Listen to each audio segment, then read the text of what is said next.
ایک امیر نوجوان روزانہ رات کو اپنی قیمتی گاڑی پارک کرکے سڑک پر لنگر بانٹنے والے غریبوں کی لائن میں لگ جاتا۔ ایک دن اسے پہچان لیا گیا۔ جب میڈیا نے اس سے پوچھا کہ آپ ایسا کیوں کرتے ہیں تو اس نے اپنی کلائی پر بندھا ایک لوہے کا کڑا دکھایا اور بتایا کہ یہ کڑا مجھے اس وقت ملا تھا جب میں پیاسا مر رہا تھا۔ اس کڑے کے پیچھے چھپی حقیقت نے پورے شہر کو رلا دیا۔ میں اپنے عالیشان آفس میں بیٹھا اپنے ہاتھ میں پہنا ہوا کڑا دیکھ رہا تھا جو میری کامیابی کی پہلی سیڑھی تھا۔ میری آنکھیں دھیرے دھیرے نم ہونے لگیں۔ ابھی میں اپنے خیالات میں ہی گم تھا کہ جب کمرے کے دروازے پر دستک ہوئی تھی۔ میں نے سر اٹھا کر دیکھا، سامنے انمول کھڑی ہوئی تھی، جھکا ہوا سر، سہمی ہوئی آنکھیں۔ لمحے بھر کے لیے میں نے خوف سے سر جھٹکا اور اشارے سے اندر آنے کا حکم دیا تھا۔ چند لمحے بعد وہ کمرے میں داخل ہوئی تھی اور ہاتھ میں موجود فائل کو دیکھ میرا دماغ مزید خراب ہو گیا تھا۔ وہ فائل میرے سامنے رکھتے ہوئے بولی، سر، جتنی بھی غلطیاں تھیں میں نے انہیں صحیح کر دیا ہے۔ آپ ایک دفعہ نظر ثانی کر لیں، امید کرتی ہوں کہ اب آپ کو شکایت نہیں ملے گی۔ اس کی بات سن کر میں نے فائل کو ہاتھ میں تھاما تھا اور اسے کھول کر دیکھا۔ ابھی میری نظر پہلے صفحے پر گئی تھی کہ جب اچانک میرا ماتھا ٹھٹک گیا۔ پہلی لائن میں ہی وہی غلطی موجود تھی جس کی بنا پر میں نے اسے ڈانٹا تھا۔ میں غصے سے فائل پٹکتے ہوئے بولا، تم سمجھتی کیا ہو خود کو؟ مجھے آج بتا دو، تمہیں معلوم ہے یہاں کام کرنے کی تمہیں پیسے ملتے ہیں؟ تم بے شک میری کزن ہو، ہمارے گھر میں رہ رہی ہو، میری ماں کی خدمت کر رہی ہو، لیکن اس آفس میں تم ایک معمولی ورکر ہو۔ اگر کام نہیں کرو گی یا کام غلط کرو گی تو میں تمہیں یہاں سے نکال دوں گا۔ جاب کے لیے بہت سے لوگ ترس رہے ہیں، میں تم جیسے کام چور اور دماغ سے فارغ لوگوں کو جاب نہیں دے سکتا۔ میری بات سن کر وہ گھبرا کر بولی، سر آپ آگے تو دیکھیں، میں نے ہر چیز درست کی ہے۔ میری نظر گھڑی پر گئی۔ شام کے 4 بج رہے تھے۔ یہ وقت لنگر کا ہوتا تھا اور میں اس وقت تک آفس سے نکل جاتا تھا، لیکن میں اس ایک فائل کی وجہ سے آج میں یہاں اٹک گیا تھا۔ میں اس کی جانب دیکھتے ہوئے دھاڑا، تمہیں سمجھ آ رہا ہے میں کیا بول رہا ہوں؟ پہلے سفر پر ہی غلطی ہے، اب آگے دیکھ کر میں کیا کروں؟ مزید اپنا بلڈ پریشر ہائی کروں؟ تمہاری وجہ سے میری آج ایک ضروری میٹنگ مس ہو چکی ہے۔ اس کا جواب ہے تمہارے پاس؟ اس کی آنکھیں شرم سے جھک گئی تھی۔ میرا دل کیا یہ فائل اس کے منہ پر مار دوں، لیکن صرف امی کی وجہ سے میں ضبط کر گیا اور نہایت ضبط سے بولا، یہ فائل اٹھاؤ اور کمرے سے چلی جاؤ، میرا دماغ بہت خراب ہو رہا ہے، یہ نہ ہو کہ یہ فائل میں تمہارے منہ پر دے ماروں۔ میرے غصہ کرنے پر اس نے فائل اٹھائی تھی اور بنا کچھ بھی کہے کمرے سے چلی گئی۔ میں اپنی کرسی چھوڑ کر اٹھا تھا اور فوراً گاڑی کی چابی، موبائل، والیٹ، سب کچھ باہر کی طرف بڑھ گیا اور میرے ہر قدم میں بے چینی تھی۔ 4 بج گئے تھے اور 10 منٹ میں سب لنگر ختم ہو جاتا تھا۔ اگر آج مجھے لنگر نہیں ملا میرا کیا ہوگا، یہ سوچ ہی میرے بے چین کر رہی تھی۔ جس ٹیبل سے میں گزرتا ہوا آگے بڑھ رہا تھا وہاں بیٹھا ہر ورکر میرے احترام میں کھڑا ہوتا جا رہا تھا، لیکن میں کسی کی طرف دھیان نہیں دے رہا تھا۔ مجھے ہر وقت پر اس قیمتی جگہ پر پہنچنا تھا جہاں پر میرا لنگر موجود تھا۔ باہر ہی میری چمچماتی مرسیڈیز کھڑی تھی، فوراً اس میں بیٹھا تھا اور سیدھا اس طرف گامزن ہو گیا۔ میری حفاظت کے لیے 4 گارڈز موجود تھے، لیکن اس جگہ میں ہمیشہ اکیلے جاتا۔ گارڈز وغیرہ اور گھر والے کافی پریشان ہوتے تھے کہ آخر تم 4 بجے جاتے کہاں ہو جو تم گارڈز بھی نہیں لے کر جاتے۔ ابھی آدھا راستہ ہی عبور ہوا تھا کہ جب اچانک میری نظر میرے لباس پر گئی۔ میں نے برانڈڈ کپڑے پہنے ہوئے تھے اور اگر یہ کپڑے پہن کر میں لائن میں لگوں گا لوگ مجھے پہچان جائیں گے۔ میں نے گھڑی کی طرف دیکھا، اب 4:05 ہو گئے۔ اگر میں کپڑے بدلنے کے لیے گھر جاتا یا کسی بھی ہوٹل میں تبدیل کرتا، اس چکر میں 10 منٹ گزر ہی جاتے اور آج مجھے لنگر نہیں مل سکتا تھا۔ میں نے غصے میں گاڑی کو ایک طرف لگایا اور زور سے ہاتھ سٹیئرنگ پر مارا۔ یہ کیا مصیبت ہے! غصے کے مارے میرے دماغ کی نسیں پھول گئی تھیں۔ یہ سب انمول کی وجہ سے ہوا تھا۔ میں نے طے کر لیا تھا کہ امی سے بات کر کے آج میں اسے نوکری سے نکال دوں گا۔ بس بہت ہو چکا۔ میں نے اس کا ٹھیکہ نہیں لیا کہ ہر دفعہ اس کی غلطی کو معاف کر کے ایک موقع دیتا رہوں۔ چند لمحے تک میں وہیں کھڑا رہا، اپنے اندر ابلتے ہوئے غصے کو ٹھنڈا کرتا رہا، لیکن آج وہاں پر پہنچنا مجھے ہون خوار کر رہا تھا اور میں نے گاڑی گھمائی اور اپنے گھر کی طرف گامزن ہو گیا۔ ارادہ اپنی ماں سے بات کرنے کا تھا۔ میں اس لڑکی کو نوکری پر نہیں رکھ سکتا، آپ کی سفارش بھی اب میرے لیے اہم نہیں ہے۔ ایک مختصر مسافت طے کر کے میں اپنے گھر پہنچ گیا۔ میں نے نظر بھر کر اپنے پورے گھر کو دیکھا تھا۔ یہ بنگلہ بنانے میں مجھے بہت محنت لگی تھی۔ گاڑی پورچ میں پارک کیے، پھر سیدھا اندر کی طرف روانہ ہوا۔ میں گھر کے اندر داخل ہوا اور میری امی کی آواز کچن سے آ رہی تھی۔ لہجے میں چھنکار تھی۔ ان کی آواز سے معلوم ہو رہا تھا کہ وہ بہت خوش ہیں۔ میں سیدھا ان کے پاس پہنچ گیا۔ مجھے دیکھتے ہی ان کے چہرے پر مسکراہٹ پھیل گئی تھی۔ وہ فوراً میرے قریب آئیں اور میرا چہرہ تھام کر بولی، تمہیں فون کرنے والی تھی۔ مجھے آج تم سے ضروری بات کرنی ہے۔ بہت اچھا کیا تم آج جلدی آ گئے۔ وہ مزید کچھ کہتی اس سے پہلے ہی میں ان کا ہاتھ تھام کر بولا، پہلے آپ میری بات سنیں۔ مجھے آپ سے بہت ضروری بات کرنی ہے۔ بس بہت ہو چکا۔ میں اب مزید تماشا برداشت نہیں کروں گا۔ کچن میں ملازمہ بھی کام کر رہی تھی۔ اماں نے فوراً مجھے آنکھ دکھائی تھی اور بولی، جو بھی بات ہے کمرے میں کرتے ہیں، ابھی فی الحال خاموش ہو جاؤ۔ تم جاؤ، میں بس کام سمجھا کر آ رہی ہوں۔ میں بنا کچھ بھی کہے ان کے کمرے کی طرف بڑھ گیا تھا۔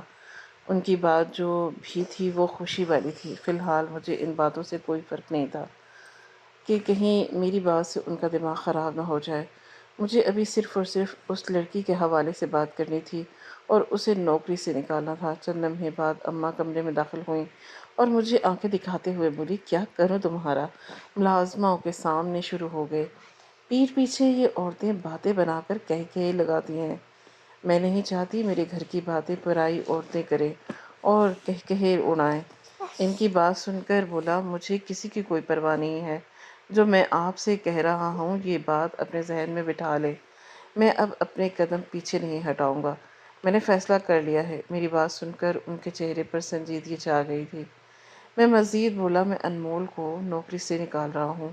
آپ خالہ سے بات کریں اور اس سے ان کے پاس واپس بھیج دیں۔ یہ اب ہمارے گھر میں نہیں رہے گی۔ آپ کی خدمت کے لیے میں کسی نوکرانی کو ہائر کر لوں گا۔ میں اس اجنبی جیسی لڑکی کو اب اپنی فرم میں جگہ نہیں دے سکتا۔ اس کی شکل دیکھ کر ہی مجھے غصہ آ رہا ہے۔ میری بات سن کر اماں کے ماتھے پر بل پڑ رہے تھے۔ وہ مجھے دیکھتے ہوئے بولی، کیا ہوا ہے؟ کوئی کام نہیں کرتا آتا یا وہ صرف اور صرف میرے وقت کو ضائع کرتی ہے؟ وہ میرے پاس فضول کا وقت نہیں ہے جو اس کا خراب کام بیٹھ کر درست کرتا رہوں۔ اس کی وجہ سے مجھے نقصان ہو رہا ہے۔ آج بھی میں اپنی میٹنگ سے میں پہنچ نہیں پایا۔ اس کا کوئی جواب ہے آپ کے پاس؟ میری بات سن کر وہ بولی، مجھے معلوم ہے تمہاری 4 بجے کیا اہم میٹنگ ہوتی ہے۔ تم ان باتوں کو بھول کر آگے کیوں نہیں بڑھ جاتے؟ ایک ہی جگہ پر کیوں اٹکے ہوئے ہو؟ اور ایسی بھی کیا غلطی انمول نے کی ہے جو تم اسے نوکری سے ہی نکالنے کے لیے پاگل ہو رہے ہو؟ میں تم دونوں کے لیے کتنی خوبصورت سے خواب سجا رہی ہوں اور تم الٹی باتیں کر رہے ہو۔ ان کی بات سن کر میں فوراً بولا، بلا وجہ کی باتیں سر پر سوار کرنے کی ضرورت نہیں ہے آپ کو، اور یہ بات آپ ذہن میں بٹھا لیں، میں بوڑھا ہو جاؤں گا، میری کمر جھک جائے گی، میرے منہ میں دانت نہیں ہوں گے، سر کے بال سفید ہو جائیں گے، اس کے باوجود میں اس جگہ جانے سے خود کو نہیں روکوں گا۔ میں اپنا ماضی نہیں بھول سکتا۔ کتنی تکلیفوں کے بعد آج میں نے سکھ کے دن دیکھے ہیں، وہ بھی اس جگہ کی وجہ سے۔ وہ آپ کہتی ہیں کہ میں وہاں جانا چھوڑ دوں، اور انمول نے آج مجھے وہاں جانے سے روکا ہے۔ یہی وجہ ہے کہ میں اسے اب اپنے پاس نوکری نہیں دے سکتا۔ یہ میرا آخری اور فائنل فیصلہ ہے۔ میری بات سن کر امی بولی، اگر تمہاری نظر میں میری کوئی اوقات ہے تو یاد رکھنا، انمول نوکری سے نہیں نکالی جائے گی۔ میری بہن کو پیسوں کی ضرورت ہے اور وہ بہت خوددار ہے۔ میرے ارادے دیے ہوئے پیسے نہیں لے رہی۔ اس کی بیٹی محنت کر کے جو پیسے سے اسے پہنچا رہی ہے، اسی سے وہ اپنے گھر کا گزارا کر رہی ہے۔ تم بس اتنا سمجھ لو کہ تم مدد کر رہے ہو۔ میں خاموشی سے بیٹھ گیا تھا۔ اس بات کے بعد میں کیا ہی بولتا۔ چند لمحے بعد امی مجھے دیکھتے ہوئے بولی، خیر، مجھے تم سے ایک ضروری بات کرنی ہے اور میں اپنا موڈ بالکل خراب نہیں کرنا چاہتی تھی۔ میرے لیے یہ بات بہت اہم ہے۔ میں نے سر ہاں میں ہلایا اور بولا، کیا بات ہے؟ کہی۔ تم چند لمحے خاموش رہی اور پھر مجھے دیکھتے ہوئے بولی، میں جانتی ہوں تم میری بات پر اتفاق نہیں کرو گے، لیکن مجھے امید ہے کہ تم انکار بھی نہیں کرو گے۔ دیکھو، میں بہت مان سے تم سے یہ بات کر رہی ہوں۔ تم نے ہمیشہ بولا ہے امی آپ میرے لیے بہت اہم ہیں۔ امی میں آپ سے بہت پیار کرتا ہوں، آپ پوری دنیا ہے، آپ میرا سب کچھ ہے، اور میں انہی باتوں کو مد نظر رکھتے ہوئے آج تمہارے سامنے اپنے دل کا حال بیان کروں گی۔ نہ جانے کیوں میرا دماغ ایک دم ٹھٹکا تھا۔ جو بات وہ کرنا چاہ رہی تھی میں سیکنڈ کی سپیڈ میں سمجھ گیا تھا، لیکن میں خاموش رہا اور مجھے دیکھتے ہوئے بولیں کہ تم 28 سال کے ہو چکے ہو، زندگی میں تم نے ہر شے حاصل کی ہے، کاروبار، گھر، گاڑی، اچھا مستقبل، ہر شے تمہارے سامنے ہے۔ اب میں چاہتی ہوں کہ تم شادی کر کے اپنا گھر بساؤ، اولاد کرو، اپنے گھر کو مکمل کرو۔ ایک عورت سے ہی مکمل ہوتا ہے گھر۔ ان کی بات سن کر میں فوراً بولا میرے گھر میں پہلے ہی ایک عورت موجود ہے، مجھے بلا وجہ شادی کر کے اپنے سر میں درد نہیں کرنا۔ میری بات سن کر امی فوراً بولی شادی کر کے سر میں درد نہیں ہوتا بلکہ خوشیاں آتی ہیں، اور میں چاہتی ہوں کہ میرا بیٹا بھی خوشیوں بھری زندگی گزارے۔ لڑکی بہت اچھی ہے، تمہیں پسند بھی کرتی ہے اور تمہارے ساتھ جوڑی خوب جچے گی۔ وہ مزید کچھ کہتی اس سے پہلے ہی میں ان کی بات کاٹ کر بولا مجھے معلوم ہے آپ انمول کی بات کر رہی ہیں، لیکن میں اسے پسند نہیں کرتا۔ ہم دونوں بہت مختلف انسان ہیں۔ میں نے ہمیشہ اپنے لیے ایک خود اعتماد عورت کا سوچا ہے۔ میں ایک ایسی عورت کو اپنی زندگی میں شامل نہیں کرنا چاہتا جو دنیا کی آنکھوں میں آنکھیں ڈال کر بات کرنے کے بھی اہل نہ ہو۔ میں اس کی برائی نہیں کر رہا، لیکن ہم دونوں بہت مختلف انسان ہیں۔ میں نے زندگی میں سب کچھ بہت مشکل سے حاصل کیا۔ میں اپنی زندگی میں ایک ایسی لڑکی کو شامل نہیں کروں گا جو جدوجہد والی جذبات سمجھتی ہو، احساسات کی پرواہ نہ کرتی ہو اور محنت کو ہمیشہ سب سے اہم کہتی ہو۔ میں ایسی لڑکی سے بالکل شادی نہیں کروں گا جو ذرا سی بات پر سہم جاتی ہو، چھوٹی چھوٹی باتوں پر رونا شروع کر دیتی ہو اور محنت کرنے سے ہمیشہ بھاگتی ہو۔ میری بات سن کر امی بولی تم اپنی ماں کی بات بھی اہمیت نہیں دو گے؟ انمول میں کمی کیا ہے؟ مجھے بتاؤ۔ خوبصورت ہے، پڑھی لکھی ہے، تمہاری ماں سے محبت کرتی ہے، خاندان کو سمجھتی ہے، اور یہ بات مت کہو کہ وہ محنت سے کتراتی ہے۔ ساری رات وہ میرے سرہانے بیٹھی رہتی ہے، صبح اٹھ کر تمہارے ساتھ آفس چلی جاتی ہے، شام میں آ کر میرے لیے روٹی بناتی ہے، تمہارے لیے کھانا بناتی ہے، اور کیا چاہیے؟ ایک عورت کتنی محنت کرے تمہاری نظر میں؟ اس کی سن کر میں خاموش ہو گیا۔ امی نے بالکل ٹھیک درست کی بات کی تھی۔ اسے کام سیکھنے میں وقت لگ رہا تھا، لیکن وہ محنت سے نہیں بھاگ رہی تھی۔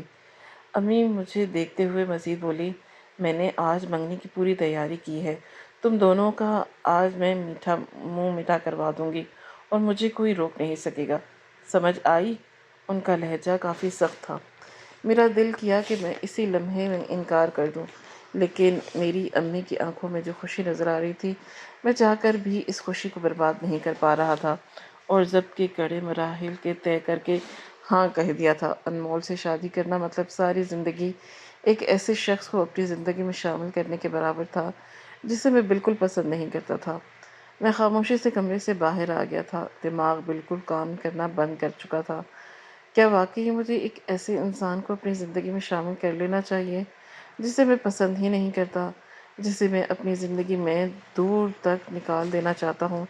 دماغ بالکل ساتھ نہیں دے رہا تھا۔ کمرے میں آ کر میں نے گہری سانس لی اور چپ چاپ فریش ہونے واش روم چلا گیا۔ شاور کے نیچے کھڑے ہو کر میں اسے سب بھول چکا تھا۔ ٹھنڈا پانی میرے وجود کو گر رہا تھا، لیکن میرا دماغ بالکل کام نہیں کر رہا تھا۔ دماغ دھیرے دھیرے ماضی کے ان تلخ یادوں میں کھوتا جا رہا تھا جسے یاد کر کے میرے ہاتھ پاؤں لمحے بھر کے لیے کپ کپا اٹھے تھے۔ 5 سال پہلے میں اپنے اس چھوٹے سے کمرے میں گہری نیند سو رہا تھا جس کے اوپر سیمنٹ کی چادر تھی۔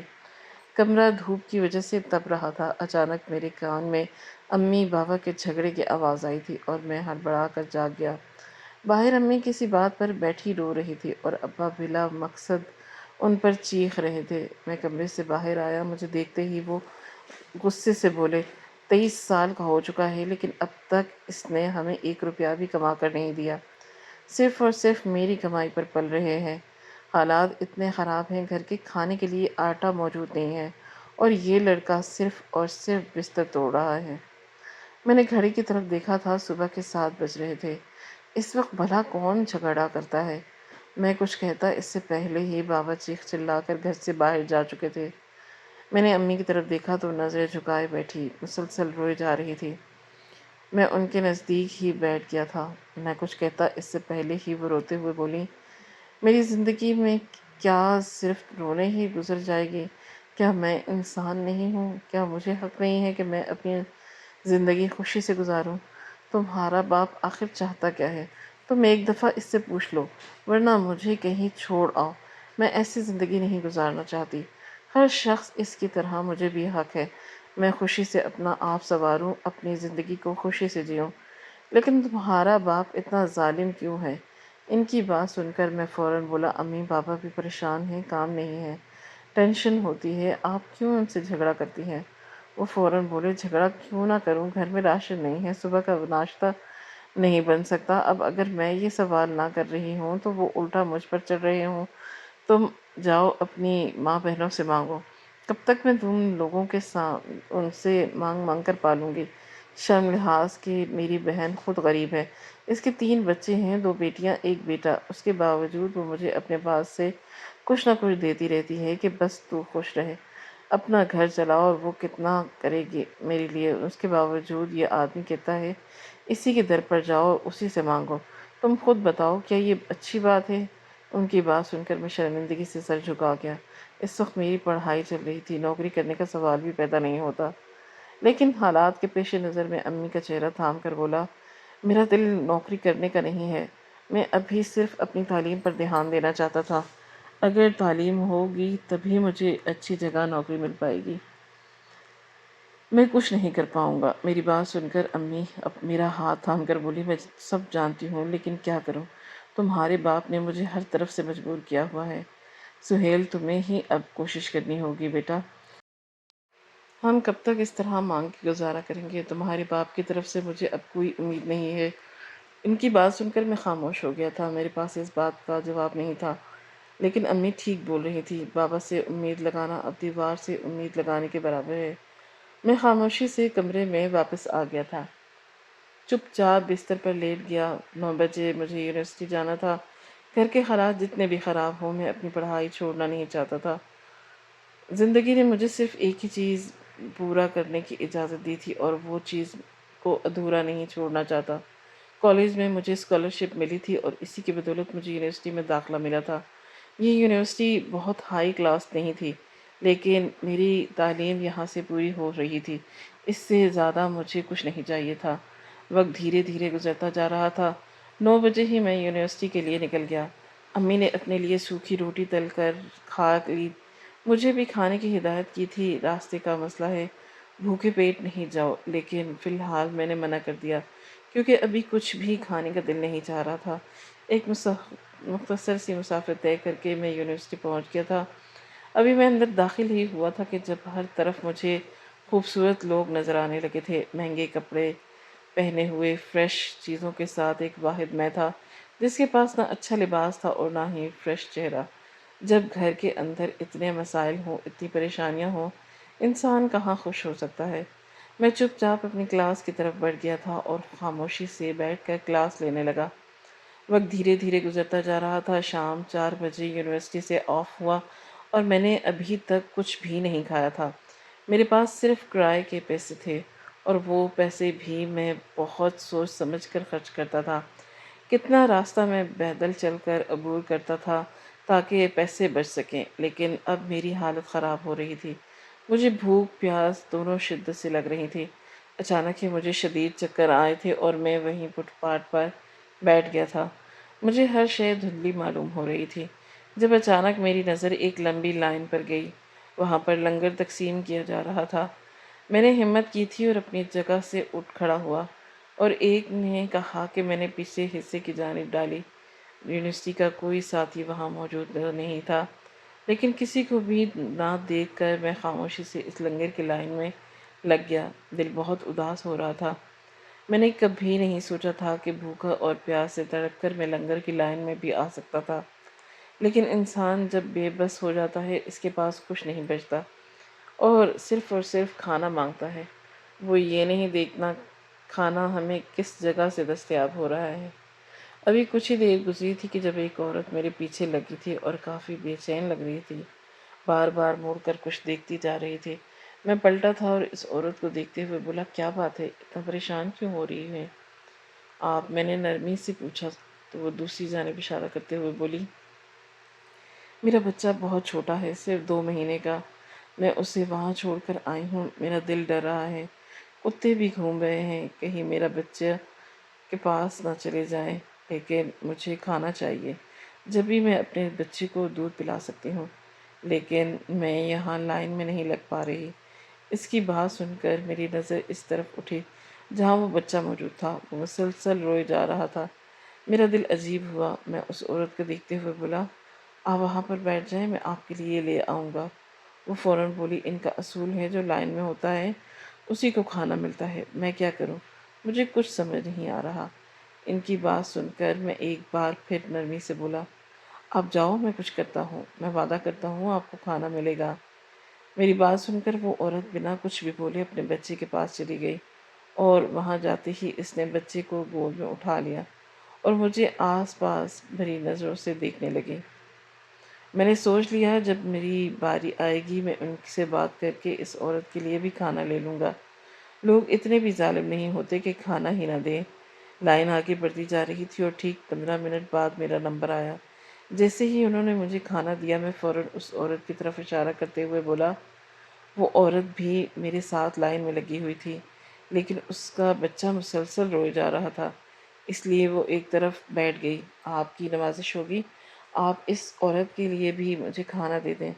میری بات سن کر وہ فوراً بولا، دیکھو، یہاں پر کھانا اسی کو ملتا ہے جو لائن میں لگتا ہے، یہ لنگر ہے، ہم اسی کو کھانا دیں گے جو آئے گا، یہ سب فضول باتیں ہیں، تم اس عورت کا نام لے کر اپنے گھر لے جاؤ گے، تمہیں تمہارے حصے کا مل چکا ہے، اب جاؤ یہاں سے۔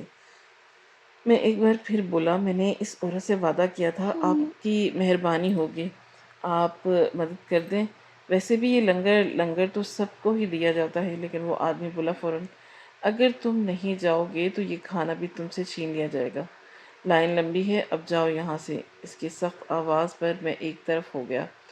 ان لوگوں کا اصول تھا، وہ اپنا اصول نہیں توڑنا چاہتے تھے۔ میں نے اس عورت کی طرف دیکھا، وہ مجھے ہی دیکھ رہی تھی، نظروں میں آس تھی، بچہ رو رہا تھا۔ میرا دل عجیب ہونے لگا، کیا واقعی مجھے چلے جانا چاہیے تھا؟ جو وعدہ میں نے کیا تھا اسے نظر انداز کر دینا چاہیے تھا؟ کئی خیالات میرے دماغ میں آ رہے تھے، لیکن میں فیصلہ نہیں کر پا رہا تھا۔ کیا مجھے اپنے ہاتھ میں موجود کھانا اس عورت کو دے دینا چاہیے؟ لیکن میں بھی بھوکا تھا، مجھے بھی کھانا چاہیے تھا۔ میں نظر انداز کیے اس بریانی کو اپنے منہ میں ڈالنے لگا تھا کہ جب نظر اس معصوم پھول پر گئی، اگر اس کی ماں کھائے گی جب بھی وہ دودھ پی پائے گا۔ میرا دل لرز گیا، کیا مجھے یہ کھانا خود غرض ہو کر کھا لینا چاہیے؟ ایک بھوکا بچہ جو ابھی صرف رونا جانتا ہے، کیا مجھے اس کا کھانا اپنے پیٹ میں ڈال لینا چاہیے؟ میرے ضمیر نے مجھے بے اختیار جھنجھوڑا تھا اور میں بھوک برداشت کر سکتا ہوں، رب العالمین مجھے کہیں اور سے نواز دے گا۔ میں اس عورت کی طرف بڑھ گیا، اپنے ہاتھ میں موجود کھانا اس کی طرف بڑھاتے ہوئے بولا، میں نے اس سے مانگا تھا لیکن انہوں نے مجھے نہیں دیا۔ بالکل ٹھیک بول رہی تھی کہ جو لائن میں لگے گا اسی کو کھانا ملے گا۔ تم میرا کھانا کھا لو، تمہارے بچے کو دودھ کی ضرورت ہے۔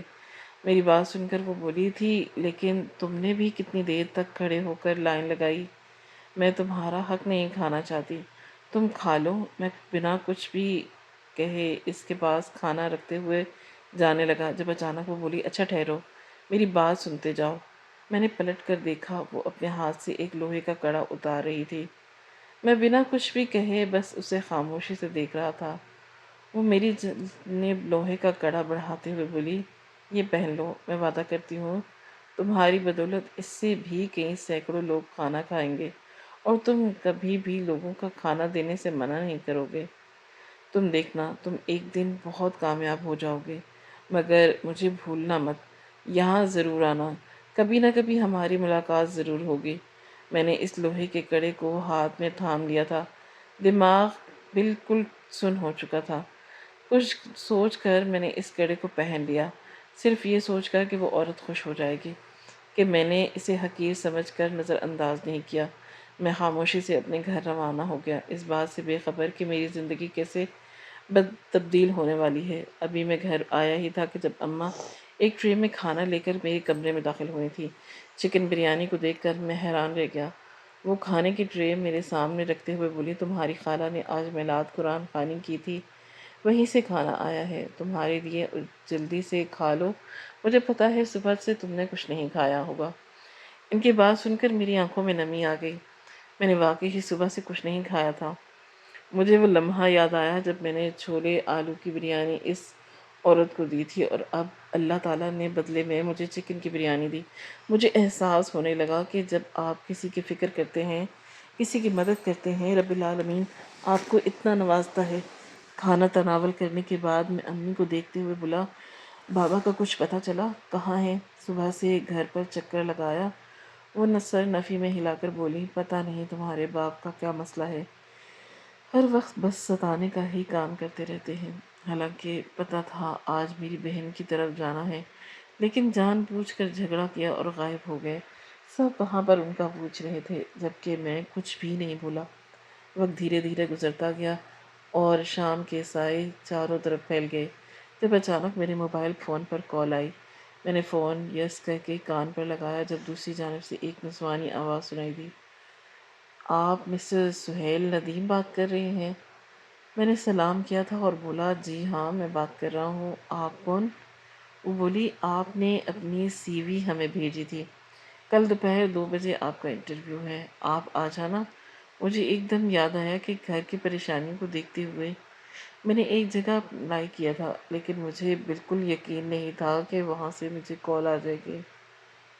میں فوراً بولا، جی میڈم میں کل آ جاؤں گا، آپ پریشان نہ ہوں۔ انہوں نے مجھے ضروری ہدایت کی اور فون بند کر دیا۔ میں حیرت سے موبائل فون دیکھ رہا تھا۔ میں نے یہ سی وی 15 دن پہلے بھیجی تھی اور اب کال آنا میری سمجھ سے بالاتر تھا۔ کافی دیر تک میں سوچتا رہا جب اچانک میری نظر اس لوہے کے کڑے پر گئی۔ دل دماغ کے دم تیز سے کام کرنے لگا۔ یہ سب اس کڑے کی وجہ سے ہو رہا تھا۔ گھر میں آتے ہی پہلے بریانی کا مل جانا اور اب نوکری، مجھے کچھ سمجھ نہیں آ رہا تھا۔ وقت دھیرے دھیرے گزرتا گیا۔ پوری رات میری اسی کشمکش میں گزری کہ اگلی صبح کو سورج پوری آفتاب سے روشن ہوا۔ میں کمرے سے باہر آیا، امی تازہ پراٹھا میرے لیے بنا رہی تھی۔ میں نے حیرت سے ان کی جانب دیکھا۔ وہ بولا، کیا بات ہے، یہ پراٹھا کیسے بنا، کہاں سے آیا؟ وہ بولی، تمہارے ابا نہ جانے کس سے راشن لے کر آئے تھے، یقیناً کسی نے خیرات کیا ہوگا، لیکن ابھی جو حالات ہمارے ہیں خیرات بھی قبول ہے۔ ان کی بات سن کر مجھے افسوس ہوا، لیکن میں بنا کچھ بھی کہے امی کے پاس بیٹھ گیا تھا۔ نہ جانے کیوں نظر ایک بار پھر اس لوہے کے کڑے پر گئی، لیکن میں نے کچھ نہیں بولا تھا۔ کھانا وغیرہ کھا کر میں یونیورسٹی چلا گیا اور ٹھیک 1:30 بجے وہاں سے نکل کر اس جگہ پہنچ گیا جہاں میرا انٹرویو تھا۔ کمپنی بہت بڑی تھی۔ مجھے ایک ورکر کی جگہ پر ہائر کیا گیا۔ کچھ ہی دیر کے بعد انٹرویو لیے گیا اور مجھے بلایا گیا۔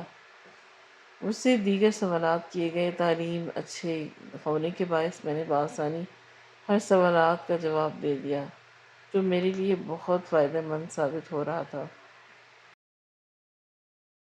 تقریباً آدھا گھنٹہ ان لوگوں نے میرے انٹرویو میں ہی نکال دیا اور پھر مجھے یہ بول کر بھیج گیا کہ آپ کو کال کر دی جائے گی۔ مجھے لگا کہ یہ سب ایک خواب ہے، ایسا حقیقت میں کچھ نہیں ہوگا۔ مجھے اور کال ممکن ہی نہیں، مگر ایسا نہیں ہوا۔ شام 7 بجے مجھے کال آ گئی تھی کہ آپ کل سے جوائننگ دے سکتے ہیں اور کل ہی آپ کے ساتھ سیلری وغیرہ فکس کر لی جائے گی۔ میں ایسا ہو گیا تھا کہ جسے کاٹو تو بدن میں لہو نہیں۔ واقعی ہی مجھے نوکری مل چکی تھی۔ مجھے بالکل یقین نہیں آ رہا تھا کہ میں فوراً اس کا شکر ادا کرتا اور اگلے ہی دن نوکری کے لیے چلا گیا۔ وہاں جا کر مجھے معلوم ہوا کہ 60,000 سیلری پر مجھے رکھا گیا ہے۔ میرے گھر والوں میں جہاں 60 روپے نہیں ہوتے تھے، اب مہینے کے 60,000 ہوں گے۔ یہ سوچ کر ہی میں بے اختیار سجدہ شکر کر گیا۔ میں جانتا ہی نہیں تھا کہ آگے میرے ساتھ کیا کچھ ہونے والا ہے۔ وقت اور تیزی سے گزرتا جا رہا تھا۔ میرے آئیڈیاز ان لوگوں کو اتنے پسند آنے لگے تھے کہ سیلری بڑھتے بڑھتے 1,20,000 تک چلی گئی۔ زندگی میں امن ہی امن ہو گیا۔ میری ماں کے چہرے پر خوشی آنے لگی۔ میرے باپ بھی بہتر حالت میں آ گیا۔ پڑھائی بھی چل رہی تھی اور ساتھ ہی ساتھ نوکری بھی مینج کرنا بہت مشکل ہوتا تھا، لیکن میں کر رہا تھا کیونکہ مجھے اپنا گھر بھی دیکھنا تھا۔ لیکن کہتے ہیں نا کہ جب خوشحالی آتی ہے تو اچانک سے بدحالی بھی آتی ہے۔ میرے بابا کا انتقال ہارٹ اٹیک کی وجہ سے ہو گیا تھا۔ وہ وقت میرے لیے بہت کٹھن تھا۔ میں خوب رویا۔ زندگی نے اتنا بڑا دھچکا دیا تھا کہ میں بالکل ہی ہل چکا تھا، لیکن یہ سب زندگی کا حصہ بھی ہے۔ اسی لیے ایک بار پھر میں اپنے ڈگر پر آ گیا تھا۔ وقت گزرا تھا اور میں اسی کمپنی میں شیئر ہولڈر بن گیا، پورے 30% کا۔ یہ سب سے بڑی کامیابی میرے لیے ثابت ہوئی تھی۔ شیئر ہولڈر بنتے ہی میں نے اپنی گاڑی لی اور زندگی کا آسان کیا تھا، اور دن ہفتوں میں، ہفتے مہینوں میں، اور مہینے سال میں تبدیل ہو گئے۔ 4 سال بعد میں اسی کمپنی میں 70% کا پارٹنر اور ایک بڑے بنگلے کا مرسیڈیز گاڑی کا مالک بن گیا۔ زندگی بالکل بدل گئی تھی۔ میں روز اس جگہ پر جاتا جہاں میری اس عورت سے ملاقات ہوتی تھی، لیکن وہ کہاں چلی گئی تھی کچھ پتہ نہیں چلا۔ میں اس سے ملنا چاہتا تھا، اس کا شکریہ ادا کرنا چاہتا تھا کہ اس نے میری زندگی کو بدل دیا تھا۔ اللہ کے سوا ایسا کوئی نہیں کر سکتا، شاید وہ اللہ کا بھیجا ہوا کوئی فرشتہ تھی، لیکن مجھے پھر بھی امید تھی کہ اب اللہ تعالیٰ ایک دفعہ میری ملاقات اس سے ضرور کروائیں گے۔ لیکن اب 5 سال ہو چکے تھے، اس عورت کا کچھ پتہ نہیں تھا۔ ابھی میں اپنے خیالوں میں ہی کھویا ہوا تھا کہ جب واش روم کا دروازہ امی نے کھٹکھٹایا۔ ان کی کھٹکھٹاہٹ سے میں ہوش میں آ گیا۔ میں نے شاور بند کیا، ان کی آواز باہر سے آئی، کہاں رہ گئے ہو؟ آ جاؤ باہر، میں نے چائے بنائی ہے، دونوں ماں بیٹے ساتھ بیٹھتے ہیں۔ میں جی اماں بول کر اب مکمل فریش ہوا تھا اور کچھ ہی دیر کے بعد باہر آ گیا۔ اسی ماضی نے مجھے میری خالہ کی مہربانی بھی یاد کروائی تھی۔ جس وقت ہم مشکلات کا سامنا کر رہے تھے، میری وہی غریب حالت تھی اور جس نے اپنے حالات کی پرواہ کیے بغیر میری مدد کی تھی۔ امی کے کہنے پر میں نے شام میں انمول سے منگنی کر لی۔ دل اداس تھا مگر میں نے اداسی ظاہر نہیں ہونے دی۔ منگنی میں خالہ اور ان کے گھر والے سب شامل تھے۔ بڑوں نے ہی شادی کی تاریخ بھی طے کر لی تھی اور وہ مجھے کچھ بول نہیں پایا۔ انمول کے چہرے کے رنگ بھی بہت کچھ بتا رہے تھے۔ میرا دل اس کی طرف سے بہت بڑا ہو گیا تھا۔ میں نے ہر چیز چھوڑ کر اپنے آپ کو سمجھا لیا تھا کہ اب یہ رشتہ ہو گیا ہے تو میں اسے ضرور نبھاؤں گا۔ اگلا دن پورا معمول کے مطابق بیت گیا۔ 4 بجتے ہی میں نے ایک ہوٹل پہنچ کر کپڑے وغیرہ تبدیل کیے اور اس مقام پر پہنچ گیا تھا جہاں سے میری کامیابی شروع ہوئی تھی۔ میں لائن میں ہی لگا ہوا تھا کہ جب اچانک ایک شخص مجھے دیکھتے ہوئے بولا، آپ ندیم انڈسٹری کے مالک ہیں نا؟ سہیل ندیم سر، میں آپ کو جانتا ہوں، میں نے آپ کے انٹرویو وغیرہ بھی دیکھے ہیں۔ آپ یہاں کیا کر رہے ہیں؟ ان کے کہنے پر لوگ کافی زیادہ میری طرف متوجہ ہوئے۔ میں نے گھبرا کر اپنے چہرے پر ماسک پہن کر کوشش کی تھی، لیکن میں نظروں میں آ گیا تھا۔ مجھے معلوم ہی نہیں تھا کہ کب ایک شخص نے میری ویڈیو بنانا شروع کی اور کسی نے میڈیا کو فون بھی کر دیا۔ میں وہاں سے نکل جانا چاہتا تھا، میری باری بھی آنے ہی والی تھی کہ جب دھڑا دھڑ میڈیا کی گاڑی آ کر وہاں رکنا شروع ہو گئی۔ میں حیرت سے تمام کارروائی دیکھ رہا تھا۔ فوراً ہی لوگ مائک لے کر میرے پاس پہنچ گئے تھے۔ میرا نمبر اب آ چکا تھا، لیکن میڈیا کو دیکھ کر مجھے تھامنا پڑا تھا اور ایک لڑکی میری طرف مائک کرتے ہوئے بولی، سر آپ اتنے بڑے بزنس مین، آپ کے پاس جتنا کچھ ہے، آپ یہاں آ کر کیا کر رہے ہیں؟ یہ لنگر کیا آپ کرواتے ہیں؟ لیکن یہ تو کسی اور کے نام کے ہیں۔ میرا دل دماغ بالکل کام نہیں کر رہا تھا۔ میں نظر پر آ چکا تھا۔ مجھے معلوم تھا کہ پورا خاندان، میرے تمام کولیگز، دوست احباب سب دیکھیں گے۔ نہ جانے کیوں میری آنکھوں میں آنسو آ گئے تھے اور میں کیمرے کو دیکھتے ہوئے بولا، میں نے کبھی نہیں سوچا تھا کہ میں اپنی زندگی کا یہ سچ لوگوں کے سامنے بیان کروں گا، لیکن آج اگر مجھے موقع ملا ہے تو میں خاموش نہیں رہوں گا۔ یہ کامیابی جو مجھے ملی ہے، یہ اسی جگہ سے ملی تھی۔ 5 سال پہلے میں بھی اس غریب لوگوں کی طرح بھوک سے مر رہا تھا اور اس لائن میں لگا ہوا تھا جب ایک عورت نے آ کر مجھ سے مدد مانگی تھی کہ میں اس کے بدلے کی لائن لگاؤں اور اسے کھانا دے دوں۔ یہاں کا اصول ہے کہ اگر ایکسٹرا کھانا مانگنا ہو تو یہ نہیں دیتے۔ مجھے اس عورت پر رحم آیا اور میں نے اپنا کھانا اسے دے دیا۔ بدلے میں اس نے مجھے یہ کڑا دیا تھا اور جب سے میری زندگی بدلنا شروع ہو گئی۔ مجھے نوکری ملی، کھانا ملا اور پھر دھیرے دھیرے مجھے ترقی ملنا شروع ہو گئی۔ پہلے گھر، گاڑی، کمپنی سب مل گئی۔ میں آپ سب کو یہی کہنا چاہوں گا کہ زندگی میں کتنے بھی کامیابی مل جائے، لیکن آپ اپنا پرانا وقت نہیں بھولنا۔ ان لوگوں کا شکر ادا کیا کرو جنہوں نے آپ کو یہ وقت نصیب کرنے میں مدد دی ہے۔ میں نہیں جانتا کہ آپ مجھے سن رہی ہیں یا نہیں، لیکن میں آپ کا شکریہ ادا کرنا چاہوں گا۔ کہ آپ کی وجہ سے میری پوری زندگی بدل گئی۔ میں آپ کا ہمیشہ احسان مند رہوں گا۔ میری بات سن کر کافی لوگوں کی آنکھیں نم ہو گئی تھی۔ اتنا بڑا بزنس مین ایک ایسی عورت کا شکریہ ادا کر رہا تھا جو نہ جانے کہاں تھی۔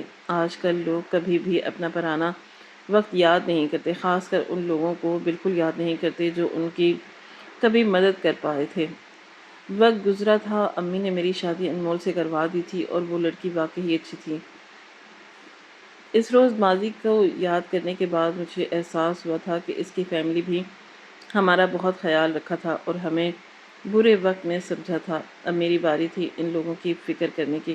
میں نے انمول کے بھائی کو چھوٹا سا کاروبار کروا دیا جو اب وہ طریقے سے چلا رہا تھا۔ میں بھی انمول کے ساتھ خوش ہوں۔ زندگی میں بس خواہش ہے کہ ایک دفعہ اس عورت سے دوبارہ ملاقات ہو سکے، لیکن وہ لوگ کہاں ہیں مجھے نہیں معلوم۔ میں تمام سننے والوں کو یہی پیغام دینا چاہوں گا کہ آپ لوگ کتنے بھی کامیاب ہو جائیں، ان لوگوں کو کبھی نہیں بھولنا جو آپ کی کامیابی کی پہلی سیڑھی بنے تھے۔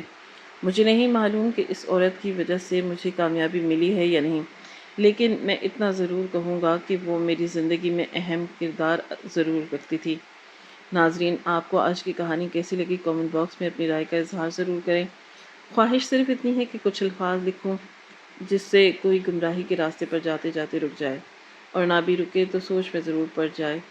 دوستو، امید کرتی ہوں کہ آپ کو میری یہ کہانی پسند آئی ہوگی۔ کہانی پسند آئی ہو تو ویڈیو کو لائک کریں، کامنٹ کریں اور شیئر کرنا نہ بھولیں، اور اگر آپ اس چینل پر نئے ہیں تو میرے چینل کو سبسکرائب کریں۔ نوٹیفیکیشن کو ضرور دبائیں تاکہ آنے والی کہانی سب سے پہلے آپ کو مل سکے۔ ملتے ہیں کل ایک نئی اور دلچسپ کہانی کے ساتھ۔ اللہ حافظ۔